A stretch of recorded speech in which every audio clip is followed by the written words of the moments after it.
Mike Klein here with Chess.com, back in the Expo Media Center after round 7, and it is still Saturday. My joke before about being Groundhog Day was sadly prescient. The players having to play 2 games in the same day in a World Championship, something that's normally reserved for an American-Swiss tournament. Jan kind of made critical about this fact, but then he said, well, you know, if I had won, I wouldn't be complaining so much. But what about his psychology following that really long loss in round 6? I asked him immediately after his game if anybody in his team was in charge of psychological help, and he didn't really hesitate and said he didn't need psychological help. And he repeated basically the same thing at the press conference when he said that he thinks of himself as being very mentally strong. But what about the Marshal? Is he going to get away from it and try something new and show a little bit of flexibility like Magnus? Well, as you might guess, he was very coy about that. He's not letting us know what he's going to try as white in the second half of the match.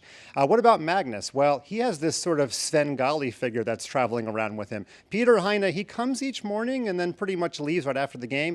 But this other man, also named Magnus, traveling in the golf cart with him yesterday, he's in charge of music and fashion and all of the other things that make life fun. And the two could be seen celebrating after the game, probably about as joyous as I've ever seen Magnus. I did get a chance to ask Magnus what did he think about that game yesterday in the pantheon of chess history. And, well, he didn't really want to say. He's trying to be as modest as possible. Now, both players said following that really long game yesterday that they were going to set it aside and not really analyze it much. But Nepomniachtchi actually basically said that he had a couple chances to capture on b4 and didn't take advantage. So we can infer that he probably turned on his phone or his supercomputer at least a little bit before today. But the game today, as you saw, not a lot of chances, not a lot shown. That's pretty normal for a World Championship match after a long game to play something kind of placid, and that's exactly what happened today.